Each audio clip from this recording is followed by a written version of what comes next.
बिदअत होती क्या है? कोई भी ऐसा काम जो रसूलुल्लाह सल्लल्लाहु अलैहि वालैहि वसल्लम की ज़िंदगी में और आपके असहाब में होना मुमकिन था, लेकिन आपने और आपके असहाब में किसी ने भी वो काम नहीं किया। आज अगर कोई उसको दीन बना के करता है तो वो बिदअत बन जाएगा। मिसाल के तौर पे रसूलुल्लाह सल्लल्लाहु अलैहि वालैहि वसल्लम के दौर में आपके असहाब ने वफात पाई। आपने बताया कि जब कोई बंदा मर जाए तो उसके मरने से लेकर उसके दफनाने तक, हत्ता कि तुम्हारे घर आने तक तुमने क्या क्या करना है, कैसे करना है, दुआएं क्या पढ़नी है, सारा कुछ नबी सल्लल्लाहु अलैहि वसल्लम ने बताया। अब नबी सल्लल्लाहु अलैहि वसल्लम के दौर में सहाबा ने वफात पाई। अच्छा, आपके दौर में खजूर की गुठलियां मौजूद थीं, बल्कि बर्रे सगीर से तो ज्यादा उधर मौजूद होंगी, लेकिन पता नहीं सारी इकट्ठी करके यहीं ले आते हैं, इतने इतने पहाड़ इकट्ठे किए होते हैं।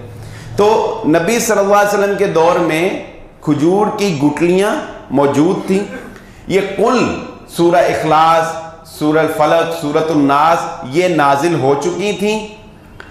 अगर ये दीन होता तो ऐसा करना मुमकिन था कि नबी सल्लल्लाहु अलैहि वसल्लम अपने असहाब को कहते कि हमारा फलां साथी वफात पा गया, कल अगले दिन हम सारे इकट्ठे बैठेंगे, तुम अपनी अपनी गुठलियां लेके आना, हम सारे मिलकर सफेद चादर बिछाकर गुठलियों के ढेर लगाकर उस पर मैं भी पढ़ूंगा, तुम भी पढ़ोगे, हम सारे पढ़ेंगे और पढ़ के उस मरने वाले को बख्शेंगे। बताएं, ये काम हो सकता था ना?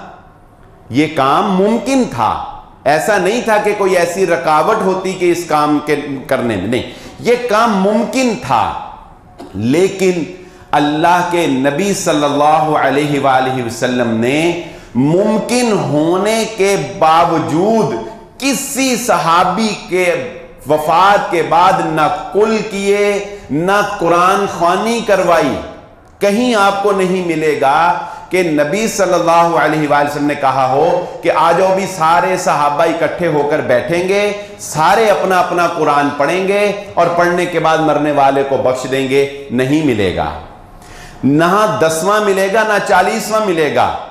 अब हम क्या कहेंगे? हमें यह बात समझ आ गई कि यह काम होना मुमकिन था, लेकिन नबी सल्लल्लाहु अलैहि वसल्लम ने नहीं किया। अब अगर कोई शख्स इसको दीन बना दे, दीन समझ के करना शुरू कर दे, तो हमें पता चल जाएगा कि ये दीन नहीं है, ये दीन के अंदर इजाफा है जो बिदअत कहलाती है। और बिदअत इंसान को गुमराही तक पहुंचा देती है और गुमराही इंसान को जहन्नुम में भेज देती है।